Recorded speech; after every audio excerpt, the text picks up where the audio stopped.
बच्चों, आज हम पढ़ने जा रहे हैं क्षितिज गद्य भाग पाठ 2 लाहशा की ओर। कभी कभी हमारे मन में कुछ ऐसे विचार भावनाओं के रूप में उमड़ते रहते हैं और वो हमें बेचैनी का अनुभव कराते हैं, क्योंकि हम हमारे मन में उठने वाले जो विचार हैं उनको खोजना चाहते हैं, उनकी तलाश करना चाहते हैं। इसलिए रास्ते भी हम ढूंढने का प्रयास करते हैं और हो सकते कभी कभी हमें रास्ते मिलते नहीं हैं तो हम घर से पलायन भी कर देते हैं। लगातार इधर उधर घूमना हमारे जीवन की जिज्ञासाओं को शांत करने का एक कारण बनता चला जाता है। और ये जो हमारे मन में उन परिस्थितियों के दौरान उत्पन्न होती है जो बेचैनी है, वो हमारे लिए गहराई की ज्ञान की तलाश की ओर हमें लेकर जाती है। क्योंकि कहा जाता है कि ये जो बेचैनी है ये आपके जीवन का एक सच्चा रास्ता है, सच्चे रास्ते की ओर लेकर जाती है। और बेचैनी इसलिए है क्योंकि हम मानव हैं, और मानव क्यों हैं? क्योंकि परमात्मा ने आपको इसी रूप में तैयार करा है कि जब बेचैनी होगी तभी तो आप कार्य करोगे, उसका रास्ता तलाशोगे, और कार्य करोगे तो आप अपने सच्चे कर्म की ओर आगे बढ़ोगे।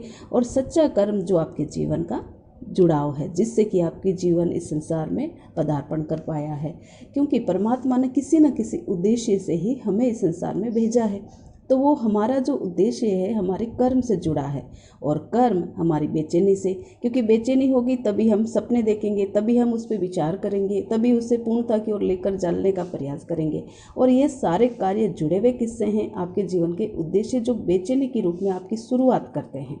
और इसी बेचैनी को तलाशने के लिए जब हम इधर उधर भागते हैं तो हमें बहुत सारी कठिनाइयों का सामना भी करना पड़ता है। कभी कभी रास्ते मिलते हैं, कभी नहीं भी मिलते हैं, तो उस समय हमारा मन विवश होकर थोड़ा इधर उधर भटकता भी है। हम छोड़ना भी चाहते हैं रास्ते, लेकिन अगर हमने बीच में छोड़ दिया तो फिर जीवन क्या हम उद्देश्य पूर्णता की ओर बढ़ पाएंगे?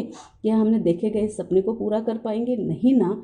क्योंकि हमारे जीवन में आज जो आदि मानव से लेकर आज तक परिवर्तन दिख रहे हैं, वो सभी इसी बेचैनी का ही परिणाम है।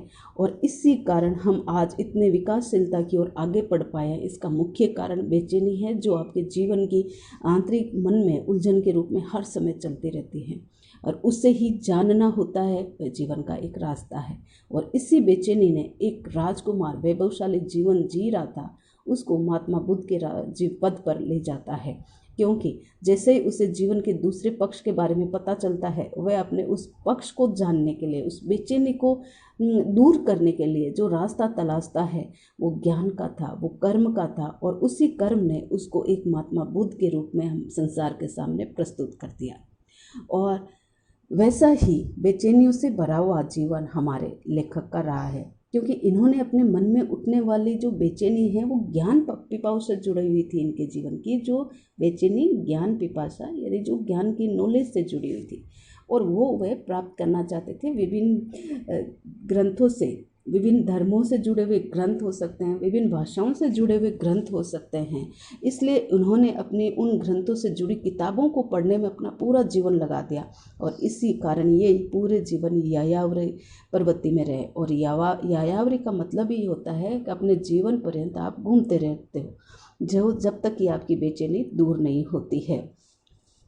तो आज हम उन्हीं के द्वारा लिखा गया ये यात्रा वृत्तांत शैली में लाहशा की ओर पाठ पढ़ेंगे। यात्रा वृत्तांत जो उनके जीवन की बेचैनी को दूर करने के लिए एक रास्ते की परिस्थितियां हैं, और इस शैली के अंतर्गत वो सारी बारीकियां लिखी जाती है, जिससे कि आप अपनी बात को लेकर बढ़ रहे हो, जो आपका रास्ता बनता है। तो किस तरह से ये जब उस रास्ते पे बढ़ते हैं तो वहाँ का जो भौगोलिक, सांस्कृतिक, सामाजिक, प्राकृतिक परिवेश है, उसे बहुत रोचक तरीके से इन्होंने वर्णन करते हुए आपके सामने सजीवता के रूप में रखने का प्रयास करा है। तो रावल जी जो इसके लेखक है, उनके बारे में हम थोड़ा सा जानेंगे कि इनका जन्म 1893 में उत्तर प्रदेश में हुआ था, और इनके बचपन का नाम केदारनाथ पांडे था, और उन्होंने 1930 के आसपास श्रीलंका जाकर बौद्ध धर्म ग्रहण कर लिया था, क्योंकि ये भी महात्मा बुद्ध के विचारों से प्रभावित थे, और ये अनेक भाषाओं के ज्ञाता थे। और इसका कारण क्या है कि इनकी बेचैनी विभिन्न ज्ञान किताबों से जुड़ी थी जो उन्हें प्राप्त करनी थी, और वो विभिन्न भाषाओं से जुड़ी हुई है, तो फिर इन्हें भाषा तो पढ़नी पड़ेगी, उनको सीखना भी पड़ेगा। तो इन्होंने अनेक भाषाओं का ज्ञान ग्रहण किया है, और वो है पाली, प्राकृत, अपभ्रंश, तिब्बती, हिंदी, चीनी, जापानी, रूसी आदि इन सभी भाषाओं का ज्ञान इन्हें पूर्णता की ओर ले जाता था, तभी इन्होंने इसका बारीकी से ज्ञान कराया। इस कारण ये महापंडित के रूप में भी अपनी पहचान रखते हैं। और इनका देहांत 1963 में हुआ था। इनकी लेखनी से अनेक कृतियों का जन्म हुआ है, जिसमें दर्शन, राजनीतिक, धर्म, इतिहास, विज्ञान आदि से संबंधित है। और इनके द्वारा लिखी गई जो किताबें हैं उनकी संख्याएं 150 के आसपास है। राहुल जी की जो सर्वोत्तम कृति है वो यात्रा वृत्तांतों से ही जुड़ी हुई है, जिसमें इन्होंने अपने यायावरी जीवन की बहुत बारीकियों की झांकियाँ उन्हें बड़े सुंदर और दुर्गम परिस्थितियों के मिले जुले उदाहरणों के साथ में प्रस्तुत किया है। इनका घुमाकड़ी जीवन मनोरंजन, ज्ञानवर्धन और अज्ञात स्थलों की जानकारी के साथ साथ भाषा में संस्कृति का भी आदान प्रदान हमें कराता है।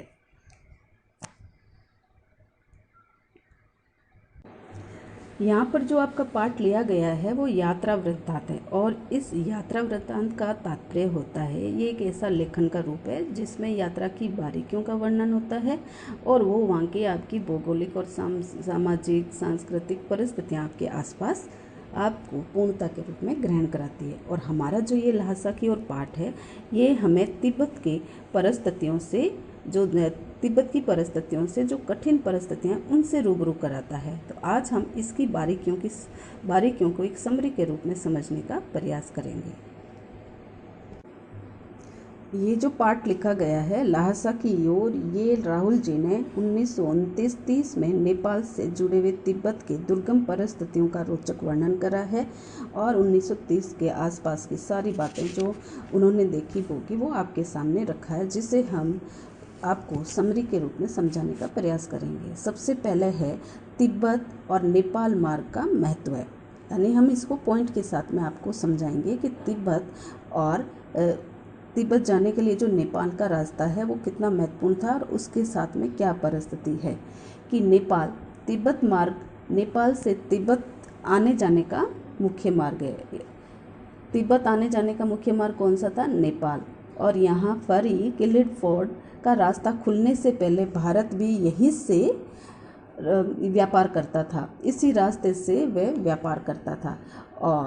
और ये एक तरह से सैनिक मार्ग भी था और व्यापारिक मार्ग भी था। इससे हर प्रकार की परिस्थितियों का आदान प्रदान था, क्योंकि यहीं से आने जाने का इन आसपास के देशों से भी यही एक जुड़ाव का कारण था। और आज भी यहाँ पर अगर देखे जाएंगे तो वहाँ पर अनेक चौकियाँ बनी हुई है, अनेक किले बने हुए हैं। और वहाँ पर पहले पुराने ज़माने में चीनी सैनिक रहा करते थे, और आज कई फौजी मकान जो वहाँ पहले बने हुए थे ये पूर्णतः गिर चुके हैं। और वहाँ पर कुछ स्थानीय किसानों ने अपने लिए रिहायशी जगह तैयार कर ली है, यानी ये दुर्गम पहाड़ी क्षेत्र है तो यहाँ पर सेना का होना जरूरी होता है। तो उस समय जो सैनिक थे, ये आने जाने का आम रास्ता है, सुरक्षा की दृष्टि से भी यहाँ पर सेना रहा करती थी। और ज़्यादातर वहाँ पर जो बने हुए बंकर आदि है वो चीनी परिस्थितियों के उनकी जैसे वहाँ पर बने हुए हैं और वो इन पर नज़रें रखते थे। लेकिन आज पूर्णतः वो सारे उजड़ चुके हैं, उनके खंडर वहाँ पर है। तो इन खंडरों में पर वहाँ का स्थानीय किसानों ने अपना डेरा जमाकर रिहायशी क्षेत्र बना लिए हैं। फिर आता है यहीं पर इसी जो अध्याय है, इसी पैराग्राफ से जुड़ा हुआ वो है सामाजिक जीवन के बारे में भी आपको समझाता है। तो तिब्बत के जीवन में अनेक आराम और कठिनाई भी है कि वहाँ पर उस समय का उनका जो जीवन है वो आराम और कठिनाई से भरा हुआ था, क्योंकि वहाँ पर जाति पाति और छुआछूत का कोई लेना देना नहीं था। और न ही उस समय औरतें वहाँ पर पर्दा करती थी। और निम्न श्रेणी के भिखमंगों को छोड़कर, यानी बहुत निम्न श्रेणी वाले जो भिखमंगे होते हैं उनको छोड़कर कोई भी अपरिचित व्यक्ति आपके घर आ सकता था। इवन घर के अंदर तक आकर आपसे वह कुछ भी बनवा सकता था या आपसे वह कुछ भी मांग सकता था या कुछ देर के लिए घर में ठहरने की बात भी वह कर सकता था। और ऐसे में अगर सास बहू से वो कुछ खाना बनवा कर देने की बात भी करता है तो भी वो बात मान ली जाती थी। यानी आप अगर अपनी सामग्री खुद दे रहे हो तो घर वाले आपको सामने बिठाकर खाना बनाकर भी दे सकते थे। यानी इस तरह की सामाजिक आपसी समझदारी की वहाँ पर स्थितियाँ देखने को मिलती है। और आप जो सामान लेके जा रहे हो अपने सामने उन लोगों को दे दीजिए, वे बनाकर आराम से आपको दे देते हैं। जैसे यहाँ पर एक उदाहरण है चाय बनाने का कि आप उनसे चाय बनवाना चाहते हो तो चाय, मक्खन और सोडा, नमक, आप आदि सामान उनके सामने रख दीजिए। वह चाय बनाकर वह सारा सामान उसमें डालकर एक टोंटीदार बर्तन में आपके सामने वो रख सकते थे। यानी यहाँ पर बिल्कुल भी छुआछूत और सामाजिक भेदभाव नहीं देखने को मिलता था। सब समान है, चाहे वो कैसे भी हो। और कोई भी अपरिचित व्यक्ति है तो आराम से वो वहाँ पर आ सकता है। अब यहाँ पर है ठहरने का प्रबंध, जो हमारे सेकंड पैराग्राफ से जुड़ा हुआ है। तो ठहरने का प्रबंध कि आप कहीं जा रहे हो तो आप कहीं भी ठहर सकते हो, लेकिन रास्ते में आने जाने के लिए आपको राहदारी भी देनी पड़ती है। और राहदारी से मतलब है टैक्स, जो आज भी हम रोड टैक्स देते हैं ना, आते जाते टोल टैक्स हम जगह जगह पर देते हैं, वो किससे जुड़ा हुआ होता है? राहदारी से ही जुड़ा हुआ होता है। तो उस समय भी हमें इन रास्तों की सुरक्षा के लिए सरकार के द्वारा राहदारी मांगी जाती थी और वो राहदारी सबको देनी होती थी। और इसमें लेखक ने भी उसी बारीकी को समझाते हुए लिखा है कि लेखक जब परितकीय चीनी किले से चला था तो एक आदमी उनसे राहदारी मांगने आया। तो लेखक के पास किसी अपने परिचित की एक चिट थी और वो चिट वो उन्होंने उसको देती थी। और जब आप इन दुर्गम पहाड़ी क्षेत्रों की यात्रा करते हो तो आप उन रास्तों से अनजान होते हो, तो कोई ना कोई आपको एक साथी चाहिए होता है जो स्थानीय परिस्थितियों की जानकारी रखता है। तो लेखक के साथ भी एक स्थानीय परिस्थितियों से जुड़े हुए व्यक्ति हैं, उनका नाम सुमति है और वो सुमति उनके साथ हर परिस्थितियों में रहते हैं। तो जब वो व्यक्ति उनसे राहदारी यानी रास्ते का टैक्स मांगने आता है तो उनके पास किसी परिचित एक व्यक्ति की, जो किसी राजा से जुड़ी हुई है, वो परिचित व्यक्ति की जो चिट होती है वो उसको दे देते हैं। तो आराम से उनके ठहरने की व्यवस्था तक आगे कर दी जाती है। ठीक है ना, कहीं वो दूर दूर जहाँ भी जाएंगे उनके ठहरने की व्यवस्था वो लोग खुद ही कर देते हैं। तो इन्होंने लिखा है कि जैसे वो व्यक्ति मेरे से राहदारी मांगने आया तो मेरे पास जो चिट थी वो चिट मैंने सुमति को दे दी और सुमति की जान पहचान के कारण उसे थोड़ला वो जगह है जहाँ से वो आगे चलेंगे, क्योंकि वो काफ़ी फेमस जगह हैं, वो काफ़ी ऊंचाई पर भी है, उसकी बारीकी से हम जानकारी आगे लेंगे। तो थोड़ला के आखिरी गांव में ठहरने की अच्छी जगह मिल गई, यानी ये जहाँ तक जा रहे थे उन्हें उस चिट की वजह से उनको आगे ठहरने की अच्छी जगह भी मिल जाती है। और पिछली बार यानी ये कोई एक बार वहाँ पर यात्रा करने नहीं गए थे, इन्होंने अनेक बार वहाँ पर यात्राएं करी थी और ये सारी की सारी यात्राएं उनकी ज्ञान पिपासाओं से जुड़ी हुई थी। इसलिए वो अपनी इस यात्राओं को हर बार ज्ञान पिपासाओं से जोड़ते हैं, पूर्णता की ओर ले जाते हैं। जितना ज्ञान वो एक समय में बटोर सकते हैं उतना लेते हैं, बाकी आगे के लिए छोड़कर दूसरे रास्ते की ओर बढ़ जाते हैं। इसलिए इनके जीवन में लगातार यह यात्राओं का दौर चलता रहा है। तो ये पिछली बार जब ये आए थे तो उस समय ये घोड़े पर सवार होकर आए थे, भद्र पुरुष के रूप में थे, तो उन्हें एक गरीब के झोंपड़े में ठहरना पड़ा था। और इस बार जब ये आए हैं वहाँ पर तो एक भिखारी का वेश बनाकर आए हैं। ये सामान्य रूप में वहाँ पर नहीं जा सकते थे, तो ये क्योंकि यहाँ दो समय की बातें हमारे सामने रखी जाएगी, तो ये पहले तो सभ्य वेश में थे और इस बार सेकंड यात्रा जो आप पढ़ रहे हो ये इनकी सेकंड भिखमंगे के रूप में की गई वहाँ की यात्रा है। और ये भिखमंगे के रूप में वहाँ क्यों गए इसके कारण भी आगे स्पष्ट किया जाएगा। तो ये रास्ते और ठहरने का वर्णन हो गया। अब आगे हम पढ़ेंगे थोड़ला की जानकारी के बारे में कि डांडे तिब्बत का सबसे खतरनाक जगह है, यानी जैसे ये पहाड़ी क्षेत्रों में आगे आगे बढ़ते हैं वैसे वैसे उन जगहों का वर्णन करते हैं। तो ये जब डांडे तक पहुंचते हैं तो डांडे का वर्णन इन्होंने करा है कि ये एक ऊंचाई पर स्थित जगह है और बहुत ही खतरनाक है, क्योंकि ये ज़मीन से 16-17 हज़ार फीट की ऊंचाई पर है और इसलिए ये दोनों तक ये जो जगह हैं डांडे, ये मील 16-17 हज़ार फीट की ऊंचाई पर होने के कारण मीलों तक कोई भी गांव इसके आसपास दिखाई नहीं देता है। नदियों के मोड़ों और पहाड़ों के कारण यह आदमी भी दिखाई नहीं देता है, यानी दूर दूर इधर उधर से घूमकर आने वाली नदियों के निशान बने हुए हैं, ऊंचे ऊंचे पहाड़ है, इसलिए यहाँ पर कोई आदमी इनका निशान भी नहीं दिखाई देता है। और इस कारण ये सबसे खतरनाक जगह बन पड़ी है, क्योंकि ये डाकू और लुटेरों के रहने का एक स्थल के रूप में प्रसिद्ध हो गया था। इसलिए इन्होंने लिखा है कि ये डाकुओं के लिए सबसे सुरक्षित स्थल है और यहाँ सरकार पुलिस पर भी इतना खर्चा नहीं करती है। यानी अभी का जो उनका समय था, उस समय पुलिस के ऊपर भी इतना खर्चा इन दुर्गम पहाड़ी क्षेत्रों के लिए नहीं किया जाता था। इसलिए यहाँ पर आसानी से खून भी हो जाता था और खून होने का मुख्य कारण था कि आदमियों के पास जो पैसे होते हैं उसको लूटने के उद्देश्य से ये लोग यहाँ पर आते थे। तो पहले ये डाकू लोग उस आदमी को मारते हैं, उसके धन को तलाशते हैं, उसके बाद देखते हैं कि इसके पास है या नहीं, नाहक ही बेचारे को मार दिया गया। यानी यहाँ बिना सोचे समझे किसी का भी खून हो जाता है, इस पर कभी किसी के ऊपर अंगुली नहीं उठाई जाती क्योंकि वहाँ पर कोई कानून नहीं है, न कोई इस तरह की सुरक्षा थी। और वहाँ पर लोग लाठियों की जैसे बंदूकें लेकर इधर उधर घूमते रहते थे और उन्हें इस पर कोई भी वो रोका टोकी नहीं होती थी, नहीं किसी प्रकार का हथियारों का वहाँ कानून बना हुआ था। आगे यहाँ पर लिखा गया है लेखक की यात्राओं से जुड़ी हुई परिस्थितियाँ, कि लेखक और सुमति वहाँ पर जो उस कठिन परिस्थितियों में, यानी डांडे की जो खतरनाक परिस्थितियाँ हमारे सामने रखी गई है वह पूर्णतः खतरे से जुड़ी हुई है। तो लेखक और उसका दोस्त सुमति वह भिखमंगे के रूप में यात्रा कर रहे हैं और भिखमंगे के रूप में यात्रा करने का मुख्य कारण है कि इन्हें डाकुओं से कोई खतरा नहीं रहेगा। और अगर ऐसी कुछ खतरनाक परिस्थितियाँ यानी ऐसे लोगों से जब सामना हो भी जाए तो वहाँ पर वो एकदम से भिखमंगों की जैसे एक्टिंग करते हैं और इनके फटे हाल जो कपड़े हैं वो और साथ में जो टोपी लगी हुई है उसको उतार कर वह उन्हीं लोगों के सामने उन भिखमंगों की जैसी एक्टिंग करते और कुची कुची कहते हुए, कुची कुची का मतलब है दया दया करते हुए 1 पैसे की वो डिमांड करते और वो 1 पैसे की जो डिमांड करने की स्थिति है वो पूर्णतः भिखमंगों की जैसी इनकी परिस्थिति को वहाँ रखता है। इस कारण लेखक ने दूसरी बार यात्रा वहाँ पर भिखमंगे के रूप में की थी। अब आगे की जो परिस्थितियाँ हैं उसके बारे में इन्होंने जो यात्रा है, जब पैदल तो वो अब इतनी यात्रा कर नहीं पा रहे हैं तो इन्होंने अपने लिए घोड़ों का इंतजाम कर लिया है और घोड़ों पर उनकी यात्रा किस तरह चल रही है वो जरा देखिए कि आगे बढ़ते हैं। 16-17 हज़ार मील की ऊंचाई तो ये चढ़ना इनके लिए अब संभव नहीं था क्योंकि इन्हें लंडकोर पहुंचना था। यानी डांडे से अब ये थोड़ला, थोड़ले से डांडा पहुंचे हैं। सबसे पहले थोड़ला, थोड़ला से डांडा और अब इन्हें लंडकोर पहुंचना है। इसलिए उन्होंने घोड़े किराए पर ले लिए क्योंकि अभी इनको बहुत दूर जाना है। तो घोड़े जो किराए पर लिए हैं और वह वहाँ पर दोपहर के बाद ही पहुँचे हैं और 17-18 हज़ार फीट की ऊंचाई पर वो जगह थी।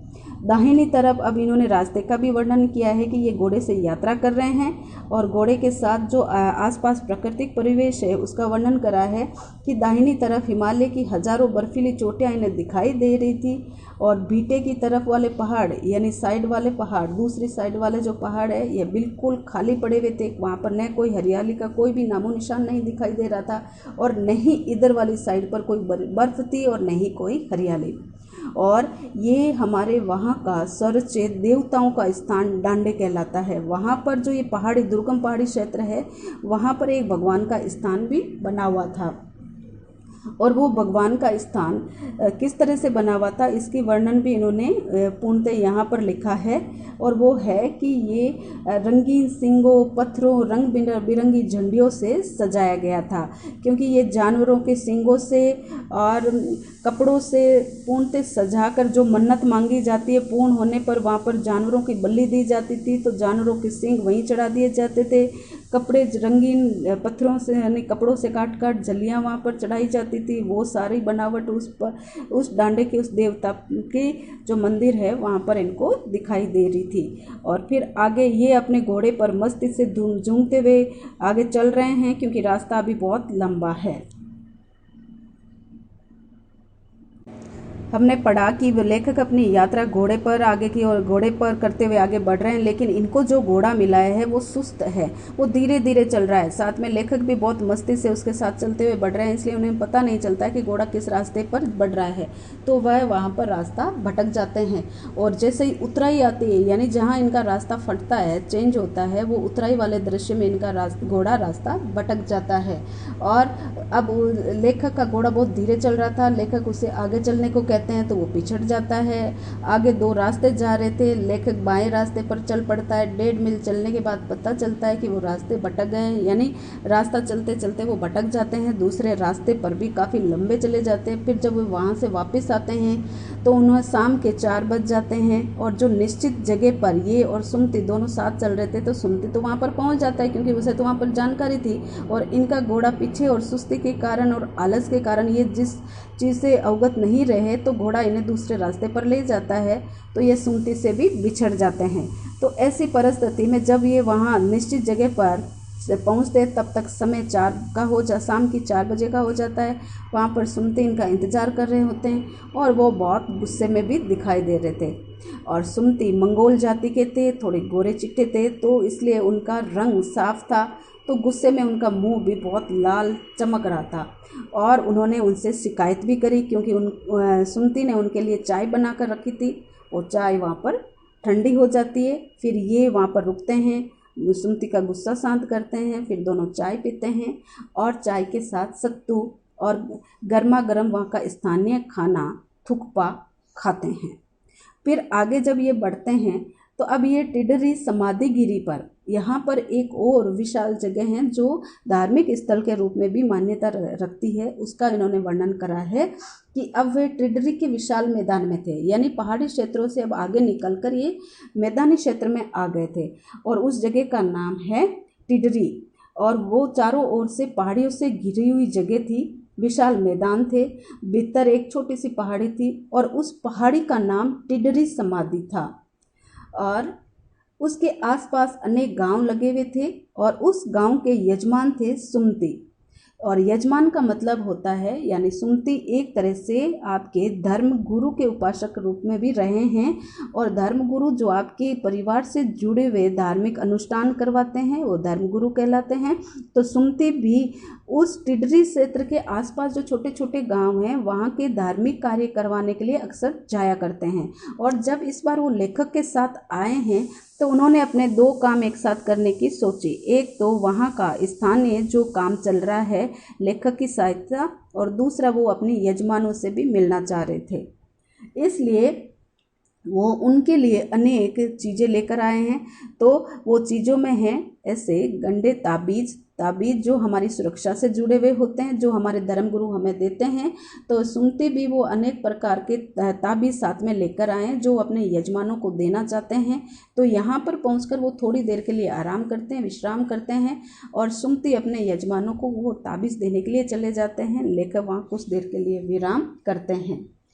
और उन्होंने आगे लिखा है कि फिर थोड़ी देर रुकने के बाद जब वो आगे और बढ़ते हैं, तब तक दूसरे दिन जब वो आगे वहाँ बढ़ते हैं तो वहाँ समय काफ़ी हो जाता है। वो जल्दी निकलने की बजाय 10-11 बजे जब वहाँ से निकलते हैं तो उस समय धूप बहुत तेज़ हो जाती है, मैदानी इलाका है, आसपास पहाड़ है, तो गर्मी का प्रकोप भी बढ़ रहा है।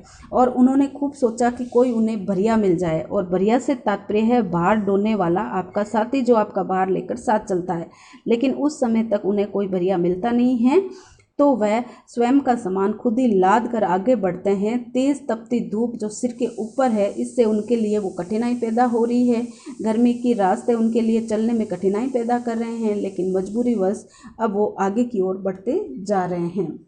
और इसके लिए उन्होंने इंतज़ाम ये करा है कि जो धूप से बचना है तो मोटा कपड़ा सिर पे चारों तरफ से बांध लिया है, जिसमें आंखें बाहर दिख रही है और पूरा चेहरा बांधा हुआ है, जिससे उन्हें थोड़ा आराम मिल रहा है। लेकिन जो उन्होंने सामान लाद रखा है पीठ पर, उससे पूरा सुन्नापन पीठ पर आ रहा है। तेज गर्मी और भार की वजह से वह चलने में असमर्थ हो रहे हैं।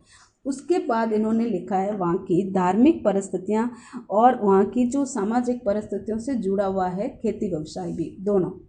तो ये जगह है शेखर विहार। शेखर विहार में उन्होंने लिखा है कि तिब्बत की ज़मीन छोटे बड़े जागीरदारों में बटी हुई है, यानी वहाँ की ज़मीन स्थानीय लोगों के पास नहीं है, जागीरदारों के पास ही है।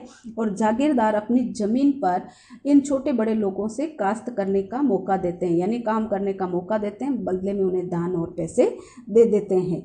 और ये जो जागीरदारी वहाँ पर जो ज़मीन से जुड़ी हुई है, ये जागीरदारी प्रथा वहाँ के मठों से जुड़ी हुई है।